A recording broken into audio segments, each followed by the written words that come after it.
welcome to the Swift Half, your weekly session of chat from the UKOCR and adventure running scene. Each week, pub landlord Alan and our favourite regular Ian discuss races, runners and anything else that comes to mind.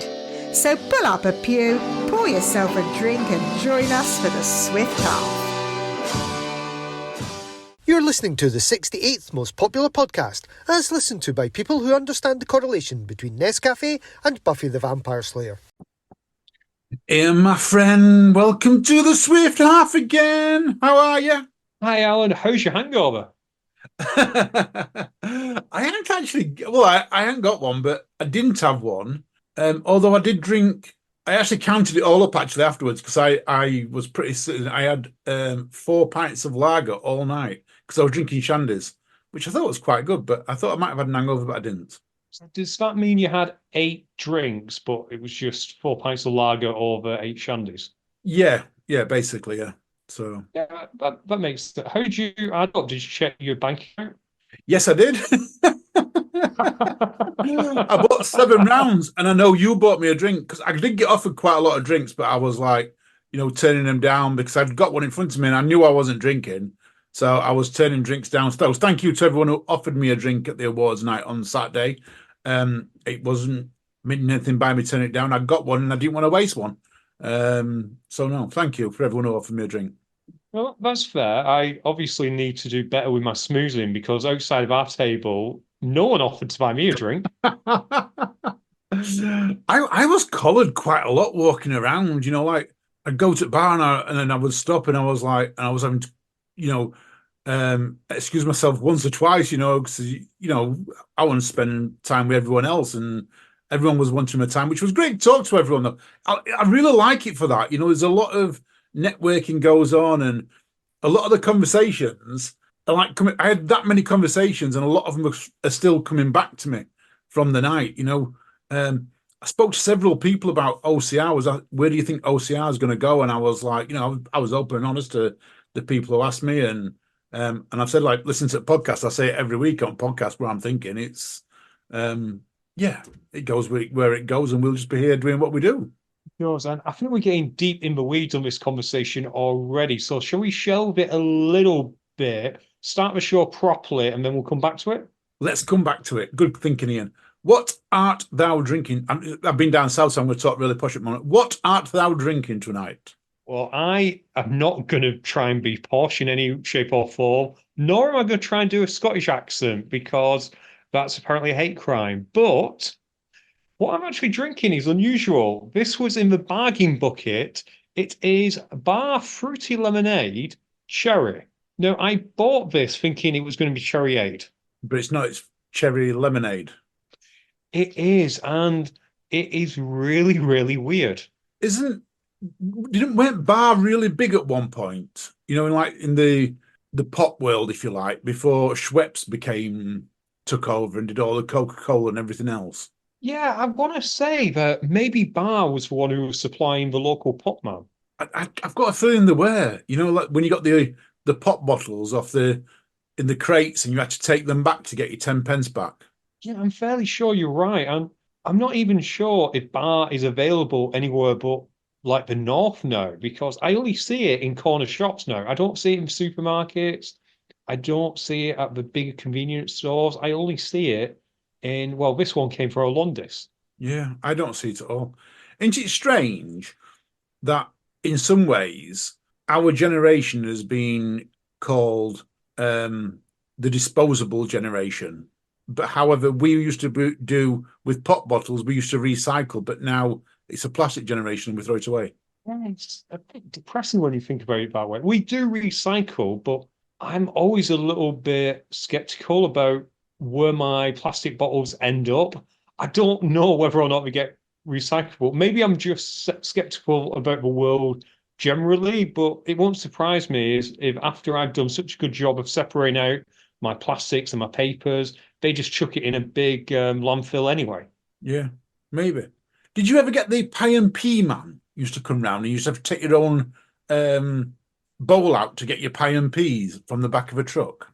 I didn't, but it sounds unbelievable, Alan.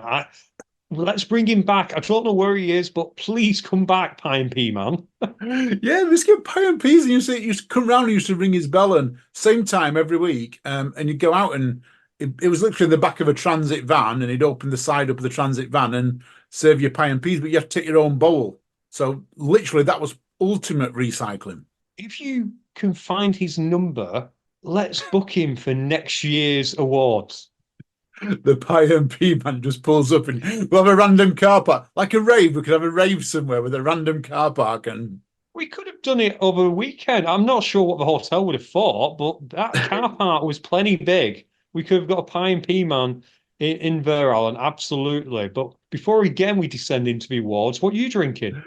well, I'm back on the non-alcoholic stuff. I'm Freedom Tostadado, the lager from Malta. So yeah, back on the alcohol-free stuff. Next question for you, Alan. Do you know where Malta is on the map? Oh, that's a good question. No, I don't. I really don't. I'm trying to think in my head potentially where it is. I would have thought it's going to be on the tip of Spain, but I'm not sure if it is. It's on the tip. It is near Italy. It's just south of Italy. All right, so it's on the boot of Italy. No, the Isle of Sicily is on the boot of Italy. Right. Malta, I think, is just a little bit below it. But yeah, it's one of them. You know, it's a European country. You know, it's in the Med, but you kind of think, where is it? We was having a discussion overnight about where in Europe would we like to go that we'd never been to, and it's not going to be a touristy thing. And I've forgot the name of it now, but we was talking about I'd like to go where the Renaissance period all started, where the philosophers and the artists all came from.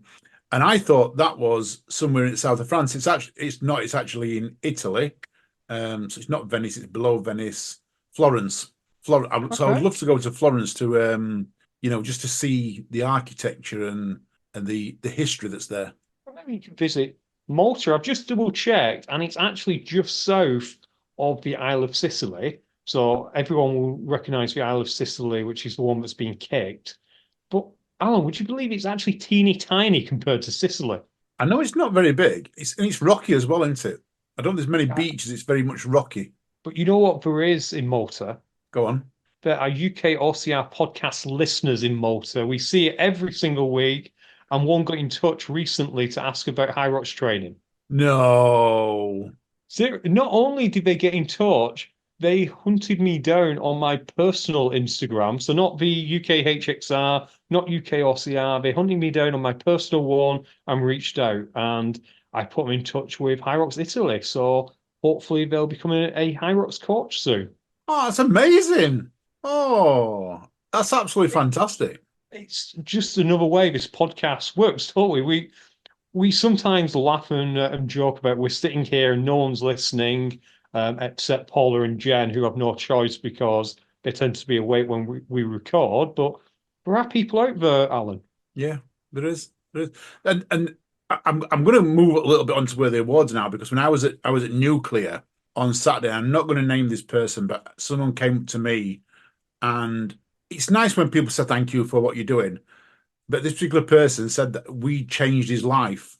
He'd not known about some of the OCR that's out there. He knew a little bit about OCR, but then he found out more from listening to our podcast, and we changed his life here. I'm not going to embarrass the person. You know who you are. I know you will be listening. And thank you for coming to me and talking to me, because I never realized that we changed people's lives here. And I was very emotional. No, we always think that the only people whose lives have changed are really mine and yours because we've got a lot less free time now. But yeah. but we wouldn't change it for the world. Don't get me wrong there, listener. It's amazing, but it's actually really lovely. And when you told me that story at the awards, I was tearing up. And I actually recounted that story recently. I recorded a podcast for Fitness Racing on Monday, as you're aware, Alan. Yep. Which thank you so much to my guest on that show, because I'm not sure if you noticed or not, but they carried me on that podcast. I was exhausted and they did amazing. So you may or may not be listening to this, but if you are, thank you so much for that, and putting up with me occasionally having to do a long pause, Alan, because we know we cut out the pauses anyway. So yeah, thanks for them. But yeah, I recount that story to them because it was just such a touching story. So thank you to that person, and come and say hi to me if you ever see me. Yeah, definitely. Anyone who's got any stories like that, come and let us know. You never made it to the nuclear 3K race, did you? You was No, too busy dodging the traffic coming down which road do you take from where you are? I take the A1M pretty much all the way and then connect onto the M11. But yeah, when you were having fun in nuclear, I was at OK Diner. Have you ever been to an OK Diner? No, I haven't. Where's OK Diner?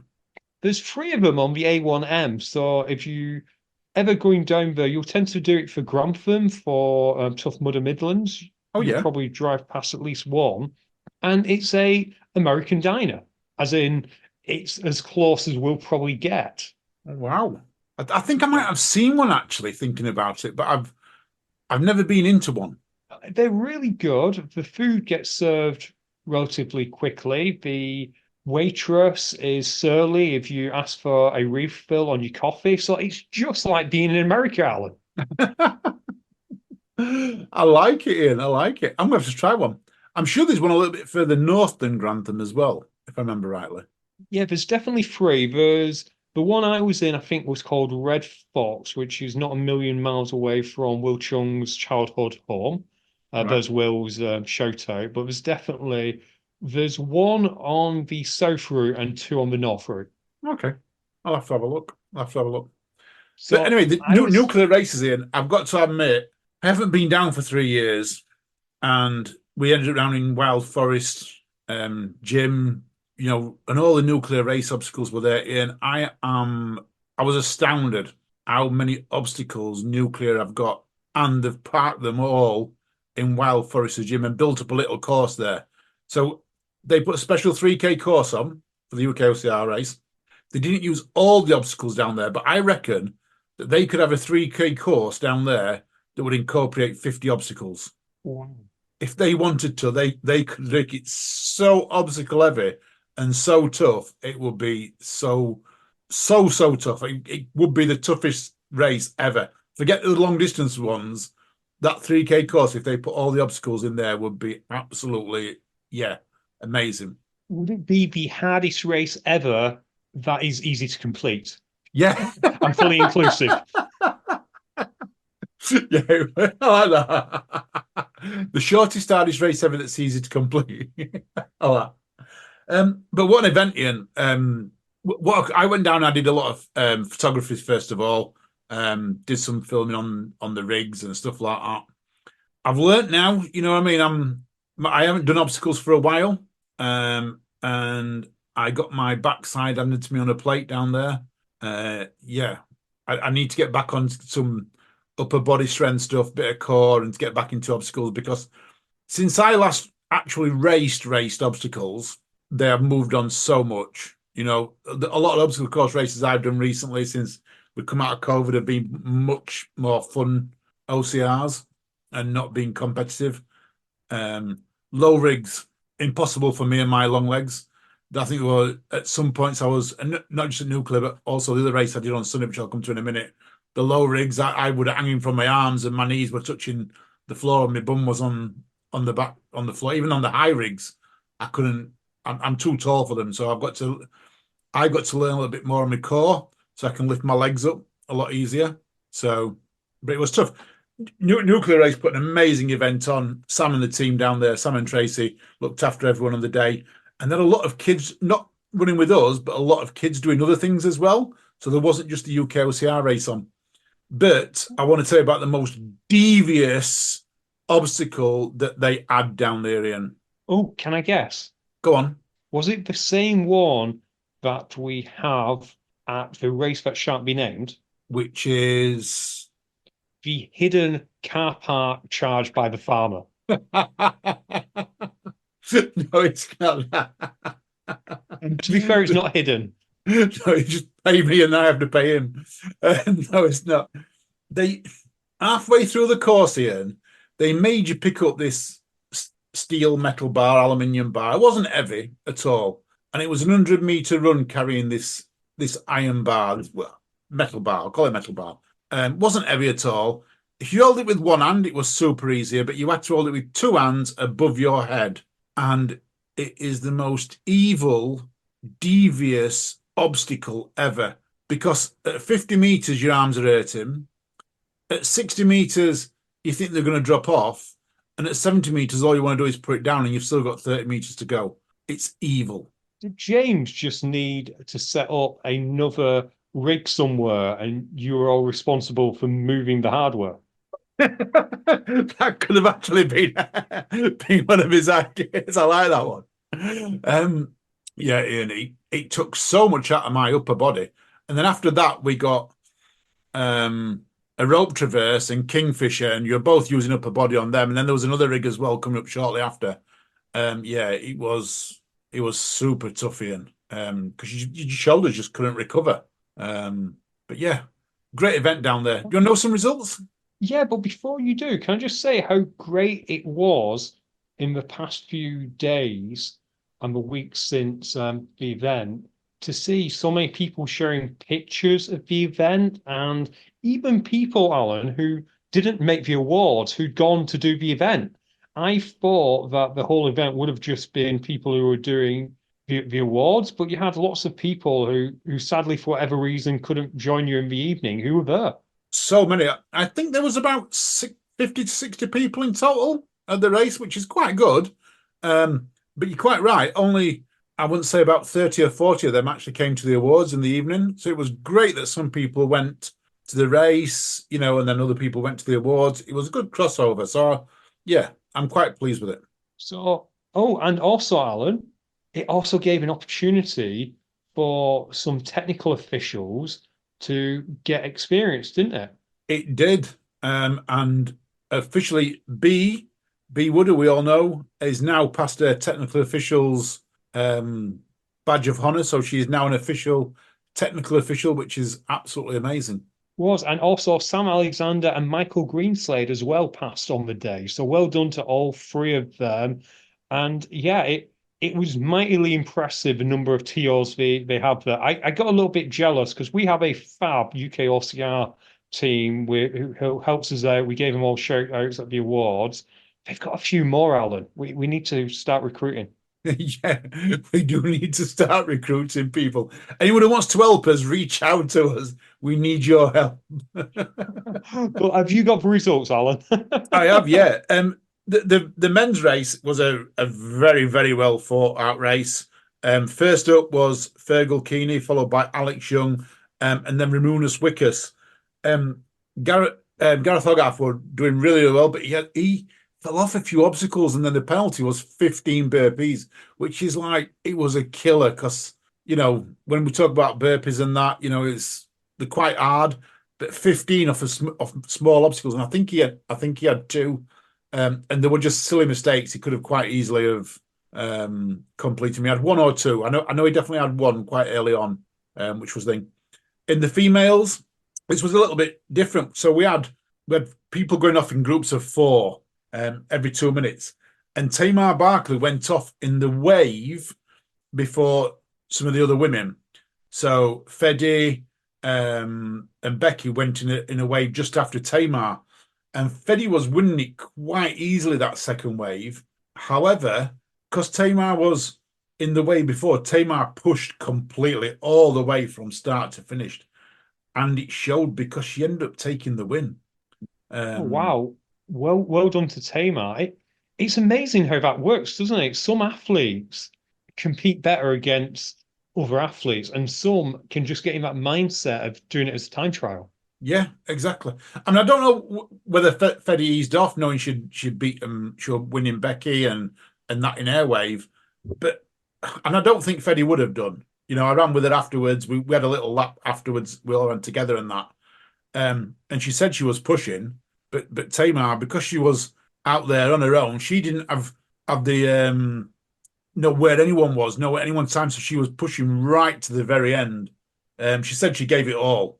So an amazing win for Tamar.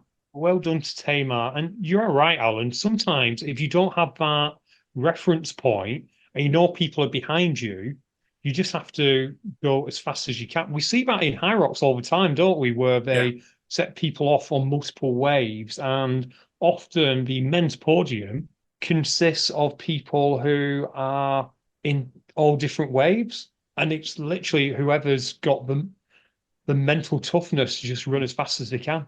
Yep, definitely. Second place was Feddy, and third place was Becky. At the award at the podium here, and I actually made a big mistake. I'll give you some other results as well. But so the podium I gave them I said 14 to 49-year-olds when it should have been 14 to 19-year-olds. Can't read. We only took the qualifiers here, not first, second, and third, but the qualifiers. So Libby Joyce qualified, and so did Max Haddock for Euros. 20 to 29, Lindsay Young and Nathan Hendricks qualified. 30 to 39, Federica De Carrier, Becky Neal, April Felton, Andy Bright, Joel Woodley, and Lewis Stevens. 40 to 49, Laura Haywood, Emma McCree, and Laura Smith. Men, Ramulus Wickus, Gavin Hogarth, and Alex Young. I probably got them in the wrong way round, but they all qualified.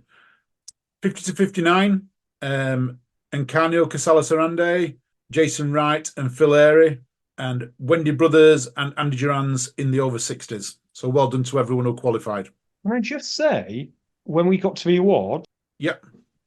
I'm not sure if I've ever met Encarnia before, but she looked really, really young at the awards. I'm not sure what type of foundation she's using, but please get in touch and let me know. Yeah, when I was there, I was shocked when she jumped up on the one. I was like, wow, I wouldn't have recognized her. So no, yeah, I agree. No, absolutely. If you don't know what we're talking about, have a look at some of the awards pictures. Definitely. So it was a good day. It was a great day down at Nuclear. That we all got medals. We all got beautiful medals as well. Big N on them, Nuclear races. Absolutely fantastic. So a big thank you to Sam, Tracy, and everyone at Nuclear that helped us do that. And the facility down there, Ian. I last went down to Wild Forest. So I've been to Nuclear races about 3 ago, but I last went to Wild Forest about 6 years ago. And it was sheds, porta cabin type things. Now they have got showers, proper toilets, big gym on site. Absolutely phenomenal area now. It's amazing what they've done. So yeah, I need to try and visit at some point this year for either a nuclear race or maybe a nuclear fit. I need to get down there because it is just a short trip down the A1M. I'll see if I can stay at that hotel again because it was lovely, Alan. Well, you stopped at Mulberry House, didn't you? You actually stopped at where we had the awards. Hey, I've got to say, Wendy, thank you so much. That hotel was amazing. And again, I can't completely remember how much I paid. I think quite a few people were paying less than 100. Did you say a few were like 70, 80? Yeah, a few people got them late deals. Because I think originally the hotel was reserved. So there's supposed to be 2 events on that night. So a lot of the rooms were reserved, but then they became available. So I know people paid a little bit less. They were really nice rooms. I know you stayed in a nice hotel too, didn't you? Just down the road. Yeah, so we stopped in Harlow. I want to say 15 minutes down the road. It was a nice hotel. It was better than a Premier Inn, but it was Premier Inn prices, I want to say. I think I only paid £68, I think it was.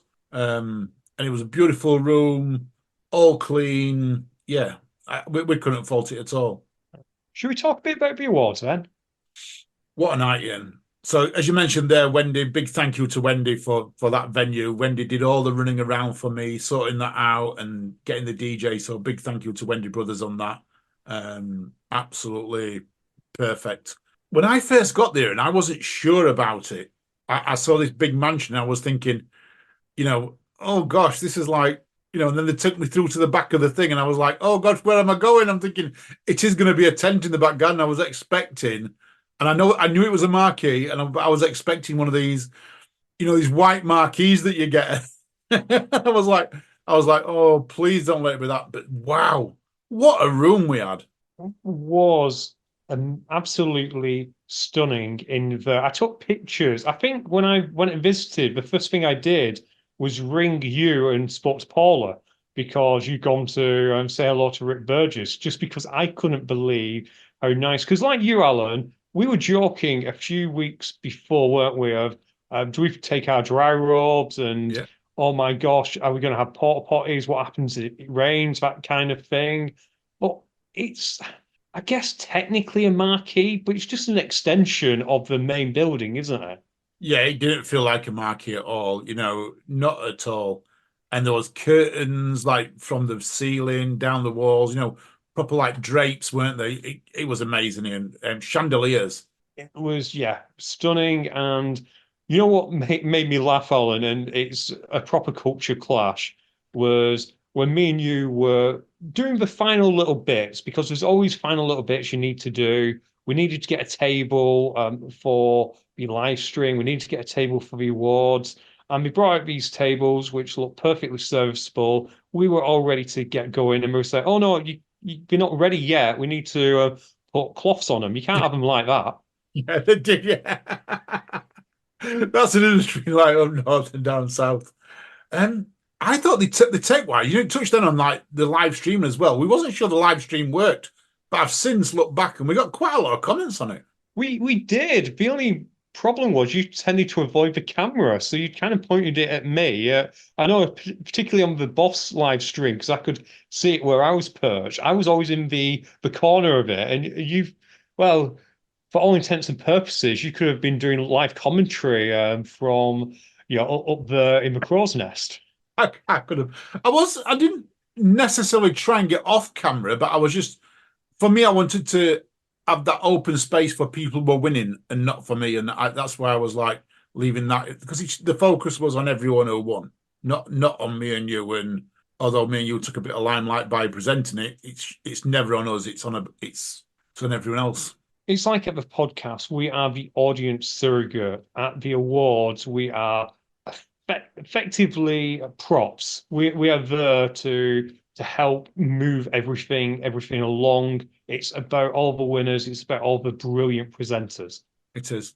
And it was great that everyone, well, it went so smooth, except for when we asked Tim to present the award and he vanished for a minute or three. Yeah, other than that, and that will probably become next year's this year's James Burton reading third place as a winner. So I'm sorry, Tim, but that'll be next year's joke of when we call a presenter on, it'll be Avi here. Yeah. But what Could amazing. we also give a special shout out to Tamar? Sorry for embarrassing her, but we were a presenter down, weren't we? Because of various reasons. And we're thinking of who do we know who can talk good, who's got the ability, and obviously Tamar's got that teaching background. And we thought, yeah, we'll go for Tamar. And slightly cruel of us, she was like the second presenter up, wasn't she? Yeah, she was. She was. We did that with two people, though. We also did that with Chris Shipley, because Chris Shipley did the UKOCR Series Awards, because we was going to ask James to do it and Becky, but then without realizing that they were actually receiving awards, so we had to get Chris to step in. Yeah, so thank you to Chris, thank you to Tamar, and also we should explain something at the end to poor Will, because I think Will for the final award he was going to present with the Who's Hot crew, didn't he? He did, yes, because that's what we were originally going to do. And then we looked at the nominations for Personality of the Year. I thought we can't have someone else in the nomination. We did that last year with Mike Nolan. Yeah, we can't have Becky presenting an award she might win. Yeah, so it was good. It was good. No, it was. And you touched on it earlier. I loved talking to as many people as I could. Slightly personal note, I apologize for disappearing for times in the evening. I'm not sure if anyone noticed, but I had a horrible headache, Alan, and I can't explain it. I think that Claire Simpson solved the mystery the day after. So on the Sunday when I was recounting this to Mike and Claire. Yeah. I was working from home on Friday. Okay. And I don't know if you do this when you work from home, but when I'm working in the office, I will go and get a glass of water probably every couple of hours Yeah. Yeah. because it's a reason to get up and, have a quick chat and get yourself away from the screen, which you're meant to do. Because if you don't, HR get upset. Yeah. When I'm at home, I am chained to my desk. Yeah. You do it. You just come to your working, don't you? And you just crack on with it. You do, without the distraction of your colleagues and without the need to stretch your legs. You do. And on Friday, I just wasn't drinking enough. So I was severely dehydrated on Saturday and I just couldn't shake it. So I'm not sure if anyone noticed, but I apologize if anyone wanted to speak to me and couldn't because they couldn't find me. So apologies for that. But everyone I did speak to, I really enjoyed. Can I give a few shout outs? Give a few shout outs in. Can I give a massive shout out to Tony Jarvis, who is the hardest working man in OCR because we ask him to cut. He comes out good of his own heart. Yeah, it does. He takes the pictures. He then asked me on the night to send him the logo to do the pictures. We forget for about three weeks, and then eventually the pictures come out when we send him the logo. But our understanding has always been he's just there to take pictures of the prize winners. He was still working at midnight. He was. I saw that he was constantly going around and taking pictures and videos and everything else. And we haven't got them yet, which is, we will get them once we send him the logo. Yeah, it's on us. It's absolutely on us. I've just reminded you, haven't I? You have, yeah. Because I haven't sent them. Maybe we should put someone else in charge of sending the logo next year. Will, do you want a job for the awards? Your sole job is just to send Tony the logos every year. But at one point, Alan, I think his camera ran out of battery, and he had a mini camera. Oh wow, crazy! It does work. And he took videos as well. I saw him taking videos of some of it as well. So I'm hoping we might get a few videos out of this year. Ian, for me, the whole awards was just absolutely amazing. I was going to give the winners out, but I think we're going to save that and let people go to our Facebook page. But before we move on, I just want to say a big thank you to the sponsors as well, Ian, because if it wasn't for the sponsors who sponsored the awards, the trophies and everything else, we won't be able to put these on. No, we would have declared bankruptcy by now. Yeah, yeah. So big thank you to all of them, and they are all on our website. And Lou Ferryman was so happy to win the big banner at the end of the night. She absolutely was. And can I give you a teeny tiny confession? Go on. I actually removed my name when I saw it got put in. Yeah, I don't think my name was in it either. I don't think I put. No, I think mine just got thrown in, and I removed it. One, because I don't think it would have been fair, and two, because I have no idea where to put it. But I'm so happy it went to such a deserving home. Yeah. Everyone signed the board. I think that's the best part. I did take a picture of everyone's signatures on it before it did vanish, because that was amazing that everyone signed it. It really was. And it's one of a kind. And, in 20, 25 years, yeah, Lou, that might be worth at least 15 quid. £15.10 maybe? £15.10, with inflation. Yeah. With inflation. Absolutely. Have you got anything else to shout out from your night? Because again, you've spoke to a lot of people and had lots of interesting conversations. I did. I'm not going to go into all the conversations, but it was great to speak to people and get their ideas. A couple of things I just want to share. If any race directors are listening to this, don't underestimate. Someone told me something, and I'm going to share it with you. Don't underestimate the power of leaflets. I was told something about someone putting leaflets out, and all of a sudden they put 200 leaflets out in a shop, local running shop, and out of them they put a code on so they could track it when they come in, and they got I think it was a 20% increase. So 200 leaflets went out, and they got 40 sign-ups. I think that's such a good tip, because when I think about it, particularly in my local shop, I do look at the leaflets. Mm. I'll ignore Instagram adverts. I will get rid of spam.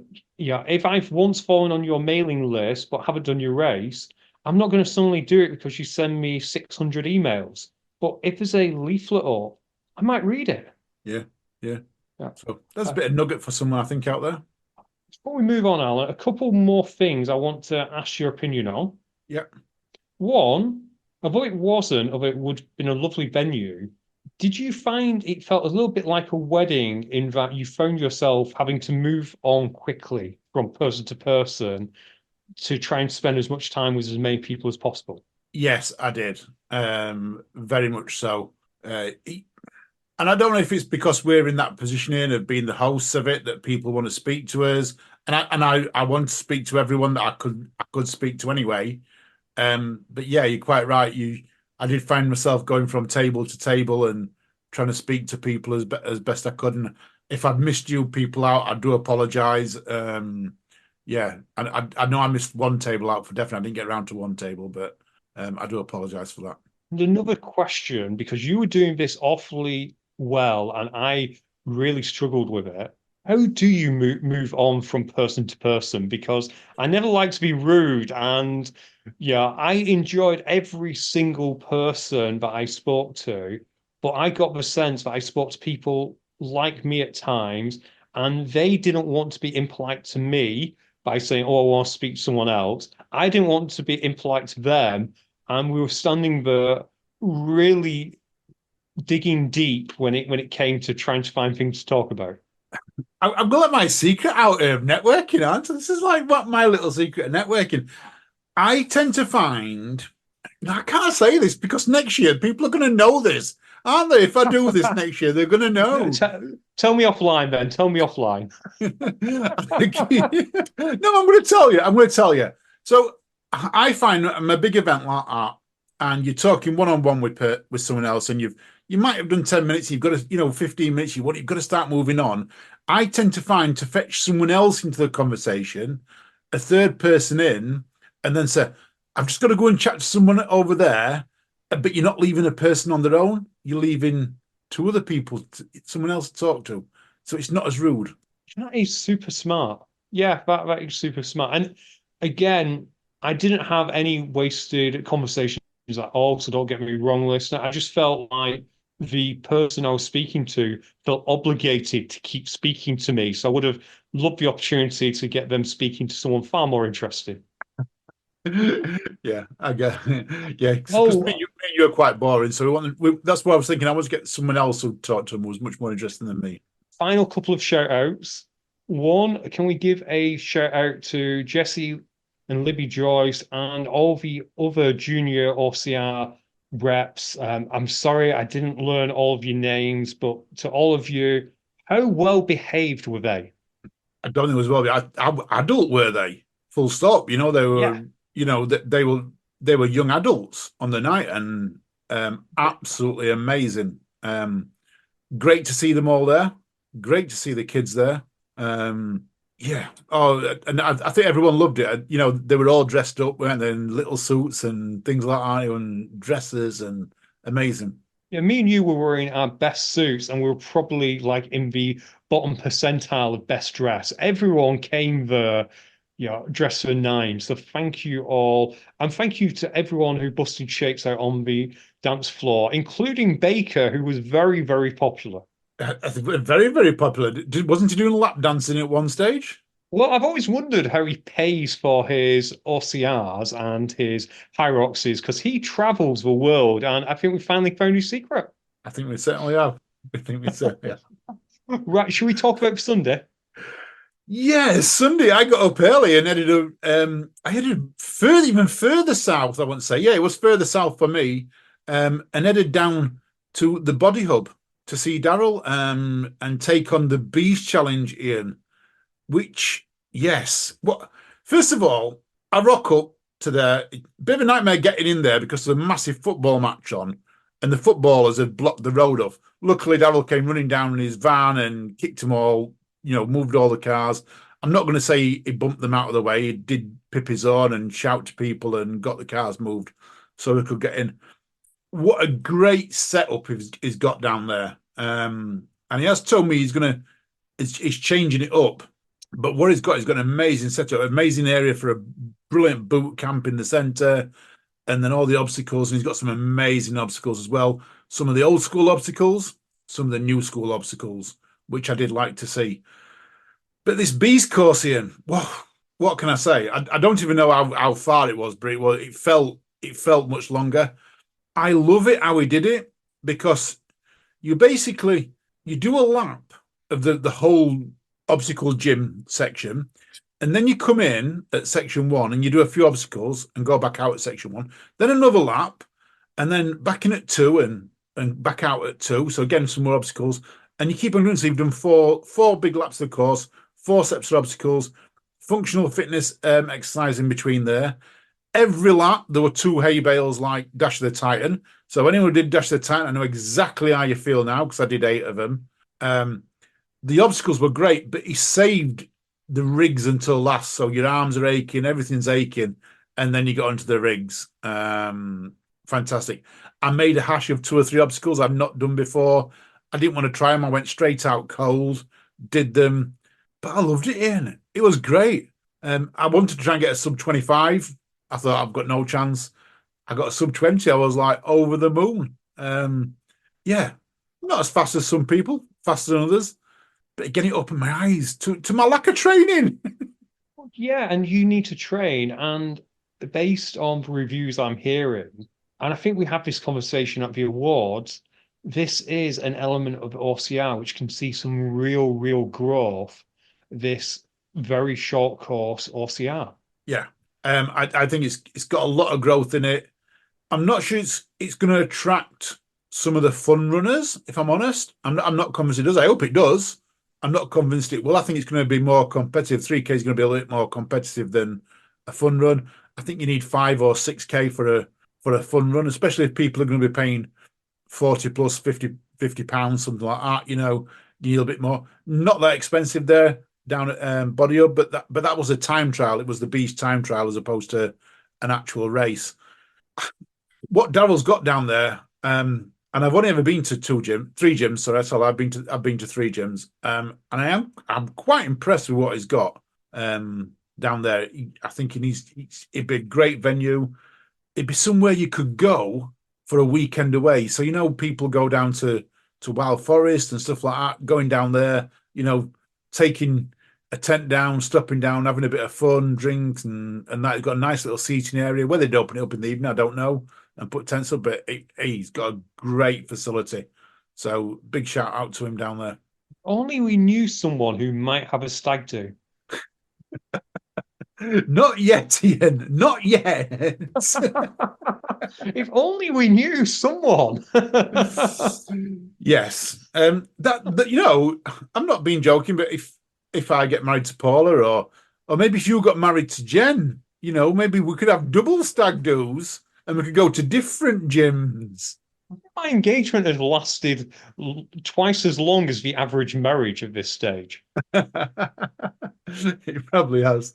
But no, yeah, I would love to go somewhere like that and spend time and do everything. It was just a great weekend for me. I loved the whole weekend. I really did.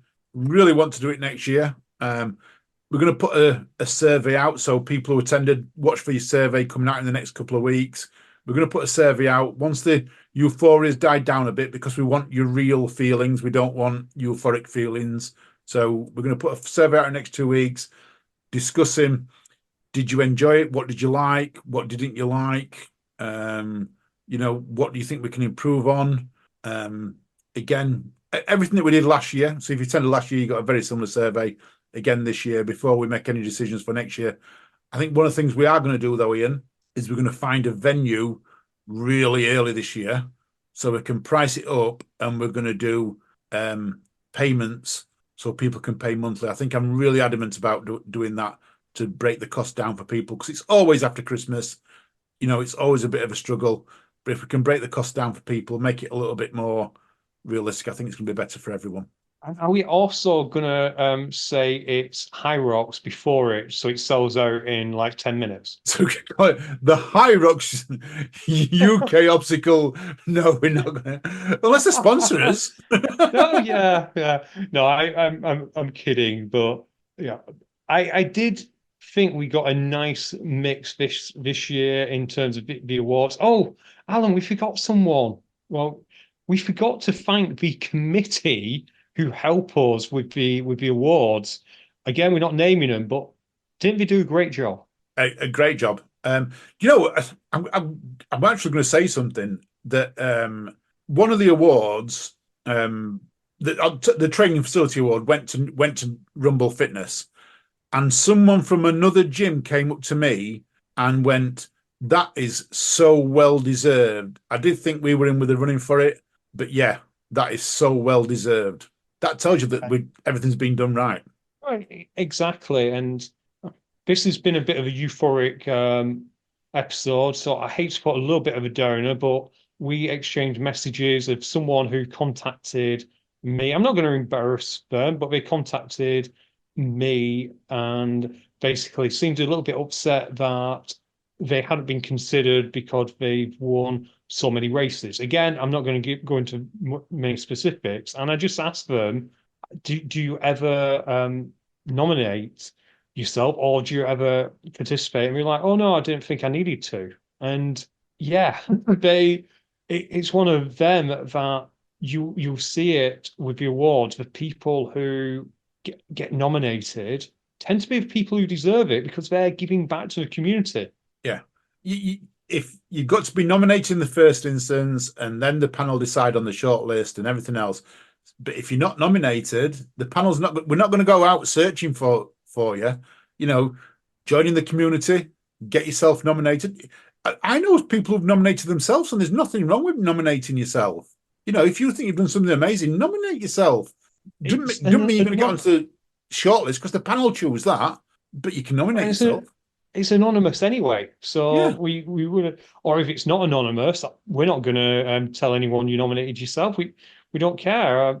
I think I worked out, Alan. I didn't do this for every race, and this person doesn't race this race. I'm safe in telling you this, but in Spartan, Yeah. there are 18 age groups, women and men. Yeah.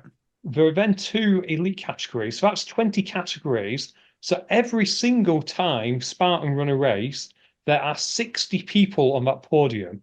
And it is impossible for us, because again, if you win the podium, awesome job. You've done such a good job. You deserve all your plaudits. Unfortunately, it's impossible for people like me and you to keep track of those 60 and then go on to the next race and think, well, who from that 60 is in this 60? It's just an impossible job. So if you think you have done had an excellent season, nominate or get your mum to nominate you. Yeah. Yeah. And that's the only thing I will say. What I will say, Alan, is where we have the awards next year, I will do my utmost to try and attend one of the OCR related events. Either, yeah, if we have it like this year where we have 2 going, I'll try. I almost went to Body Hub. Almost. It was raining. It was raining. The Saturday was absolutely glorious, and then Sunday we got it trickling down with rain. That's why my time wasn't sub 15 minutes. All them were obstacles in. Absolutely, Alan. That's absolutely the reason. Right, we've covered the awards for, well, probably 45, 50 minutes. Thankfully, a lot of the other notes are nice and quick. So should we go through some of these? Let's go through some of these. First of all, let's say big well done to the Barclays Marathon winner. Absolutely. You know what, Alan? I knew they had it in them. So did I, Ian. Big well done to you. You know who you are. We're not going to embarrass you by telling you your name, but big well done to you. No, absolutely well done. Yeah. I've got some actually good news. There's a new event come out called Red Warrior, Ian. So this came out. I saw this on our Facebook group the other day. Have you seen it? Okay, not Red Warrior. I've seen one Warrior, but what's Red Warrior? So Red Warrior is an obstacle course race, and it is down south. I'm going to tell you the venue, but it's on Sunday, 30th of June, and it's at Pembury Country Park. So it says it's its 4th annual race, but I'd never heard of it till recently. And they shared it on our group. So it's got an elite race, a 10K race, a 5K race, kids. It's all chip timed as well. So if you're down Pembrokeshire way, check it out. Oh, great. And this is what I love about OCR. People say, where's OCR going?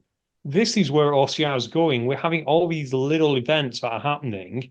And yeah, they might sneak up on you, but if you can support it, please do.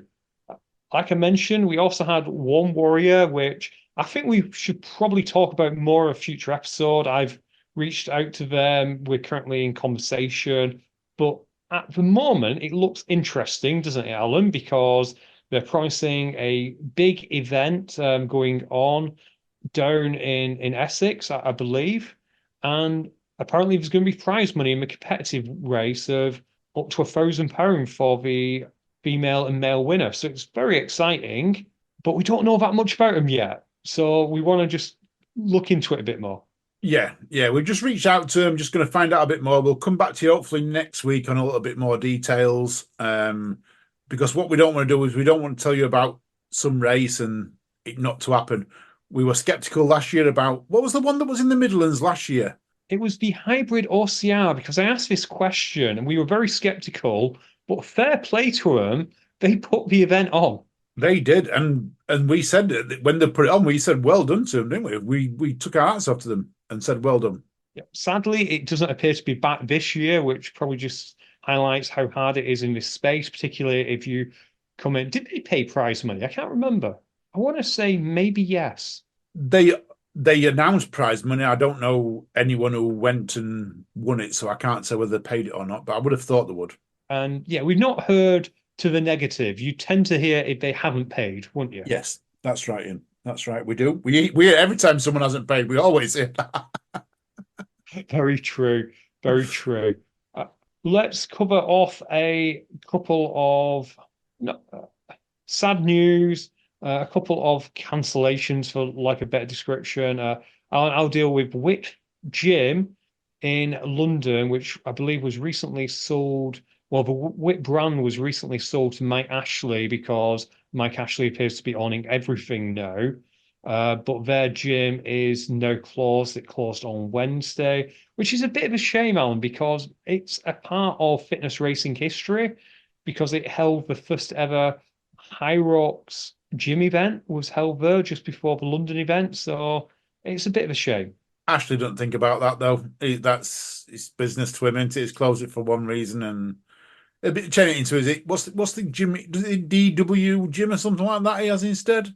I have no idea, but it probably will just be abandoned. It will probably never see the light of day again because it was only a boutique gym, but it was one of them really cool gyms with lots of various fitness equipment. So that's sad. And Alan, I believe we had sad news from across the pond. Across the front, Bone Frog have cancelled 3 of their events this year. They are going to give refunds. So, fair play to them. We like that when a race does that and does it. They haven't given a reason as of yet. So as we're recording this, there is no reason. But Bone Frog have cancelled in the USA. It seems to be a thing in the USA. They seem to be a few years behind us now in terms of COVID, don't they? And a couple have cancelled now this year in America. But I guess it's much harder for them because the States is much bigger in terms of like, if you're going to move from one venue to another, it's not like moving in the UK. You're literally traveling from the north of Scotland to the south of England just for different locations. The logistics must be phenomenal. No, exactly. And you also don't have the traveling fan base as well that we see in like a Tough Mudder or in a Spartan, where Tough Mudder could probably hold an event with 2 days' notice and still attract about 1,000 people who will attend all of them.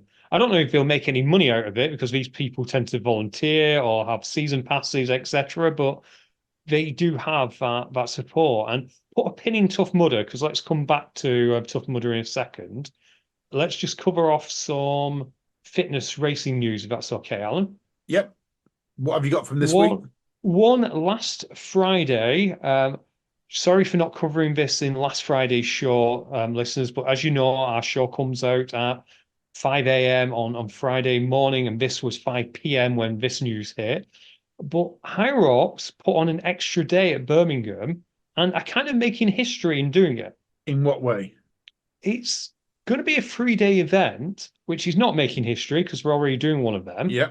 But it's going to be the first ever 3-day event where the first day is on a working day for most of the country. Ooh, interesting. So it's going to be on the Friday. It's also, it may or may not be during half term.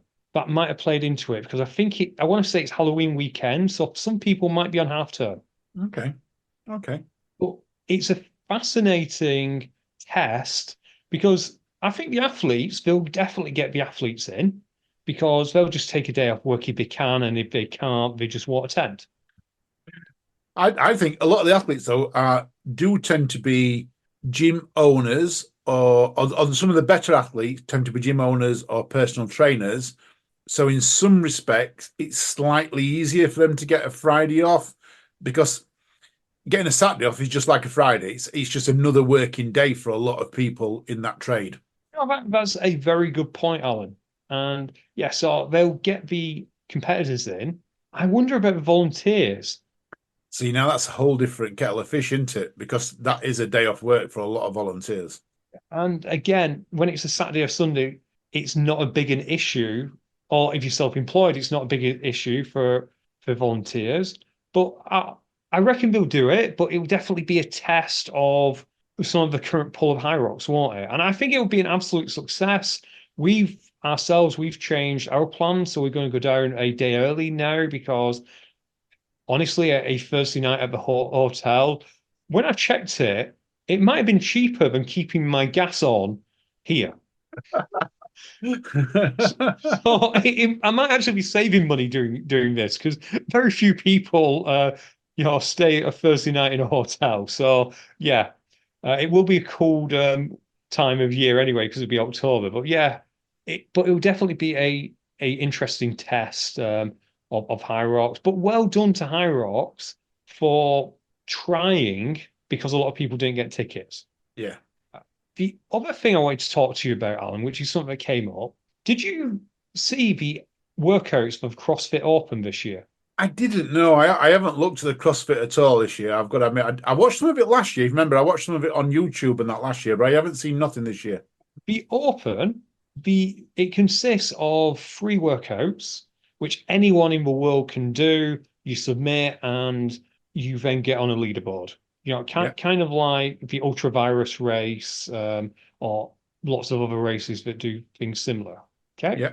The first workout, just read it out to you. It was a snatch and burpee workout.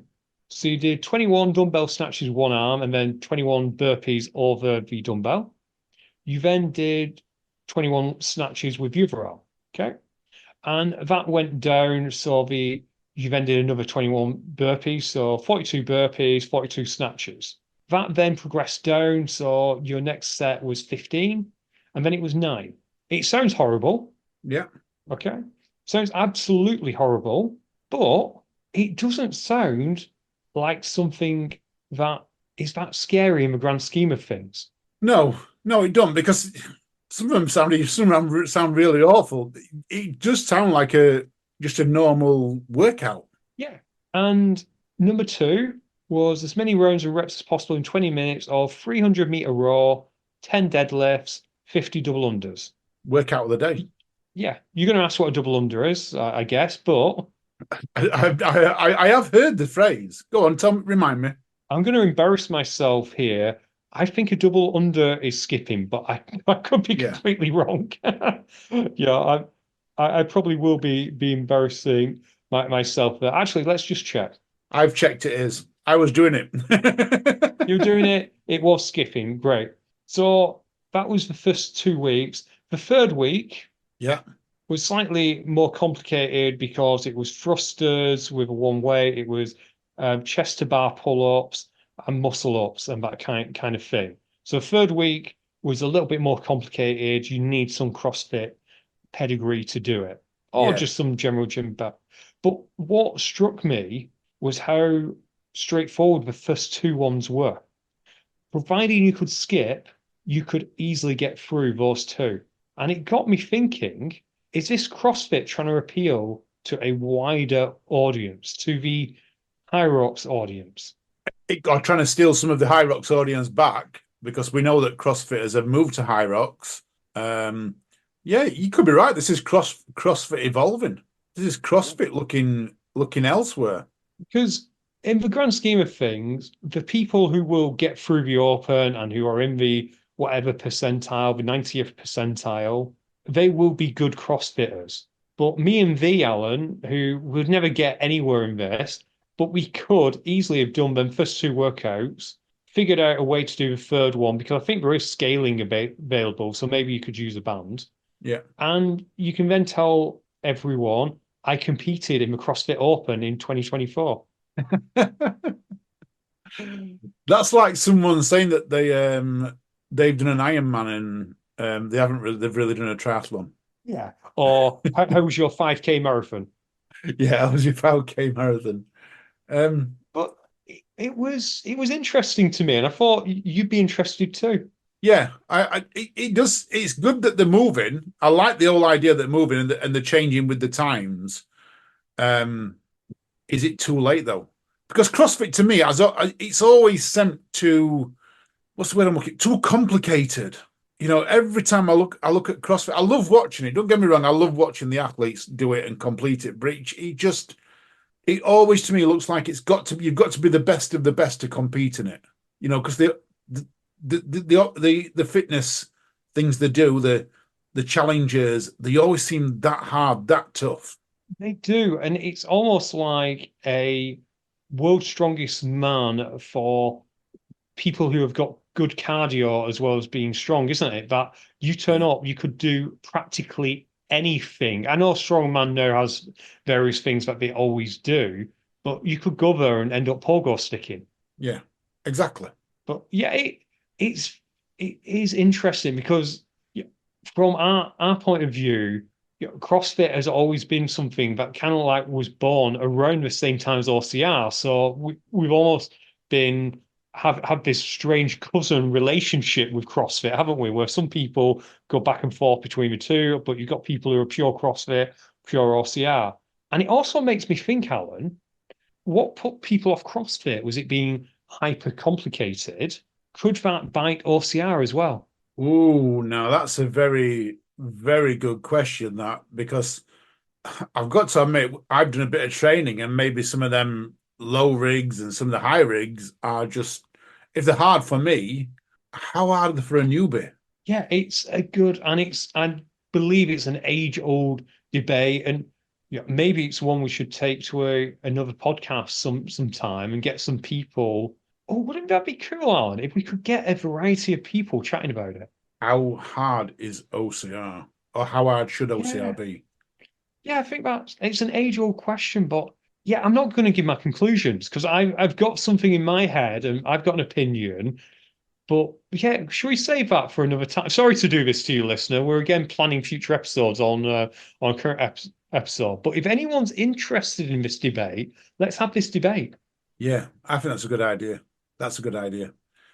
Earlier on, you popped a pin in Tough Mudder. Shall we do Tough Mudder first, or do you want to give me the High Rocks announcement? Oh, you've already done the High Rocks announcement on Friday. That's because it's after the CrossFit. That's why I was asking. And then it was the Birmingham one. Let's finish on the Tough Mudder. Well, we love this. You shared this with me today. Tough Mudder have released a list of runners. And which one are you? So they have got the foodie, the local guru, the competitor, the beatmaster, the tracker. I'm a mixture of two, Ian. Shall I tell you what I am, which ones I am and why? Please do. So I'm going to go with a little bit of local guru because I tend to know every obstacle. I know everyone there most of the time, and some of the staff. And while I'm running the course, I will lead you on a bit of adventure. You'll never get lost. But then I'm also a bit of the tracker because I have the watch. I know what my kilometer times are, my mile times, and as soon as I've finished, it is on Strava. So yeah, I am a tracker as well. So I'm a bit of both. Where do you fit? I'm not completely sure. I guess there's a little bit about the local guru because I'm a bit of a geek. So I'll know every obstacle, probably know everyone there, and quite a few of the staff at Tough Mudder HQ, although they keep changing. So probably not as much now. I'm definitely not the competitor. What is interesting, yeah, I'm not the foodie because I barely eat on course. Maybe the tracker a little bit, but what is funny is seeing these things and thinking, oh, the Beatmaster, that's Will Chung. The foodie, that's Charlie Parvin, who always has Haribo on her. Yeah, the competitor, that's some of our good friends like Sean Merriweather. Yeah, yeah. This It's just funny when was you see it, isn't it? this was good. And as we're recording this, it's not got a lot of love yet. So please share this because I think in terms of what Tough Mudder does on social media, they do some things not great. This is really cool and it deserves a bigger audience. I shared it because I love it. I've shared it as we on Wednesday. I shared it on Wednesday, so it's gone out there on Wednesday on UKOCR. So have a quick look at it, guys and girls. It's you will find it. And what are you? Put some comments. What are you? Oh, and also not just what are you? Are there any other categories? Could this be like Pokemon? Oh, lots of. Oh, I like that idea. Lots of different categories. Someone's So actually commented on it with one. The barge never stops going forward, but not at any speed faster than walking, and strong as O, and the perfect person to help anyone and everyone over obstacles. oh, I like that one. Yeah, That's a nice one. yeah. Maybe Ah, like the chatterbox, the one in your group who it's usually me who will just keep talking and talking, and it makes you finish the race quicker because you all run off. yeah. Or the one that has to visit every Portaloo. Oh wow. I do think they need a special headband for doing that. I do not touch the portaloos on course. I don't touch the Portaloos. Well, stop if I can help it. But oh yeah, we need new ones for this. Let's see how many more we can. But well done to Tough Mud of putting this out there because it is actually such a cool thing, and we love giving flowers to people. The Tough Mudder intern has got this one right. Absolutely. Alan, have we got any notes or have we hit our time? We've hit our time, and Barclays is over and done with. We've said goodbye and thank you to them as well. So yeah, Right. So on that, I'll say it's a goodbye from me. and listener, it's a goodbye from me. You take care. You stay safe. Keep on listening. Don't forget to hit that subscribe button, and we'll speak to you soon. Bye.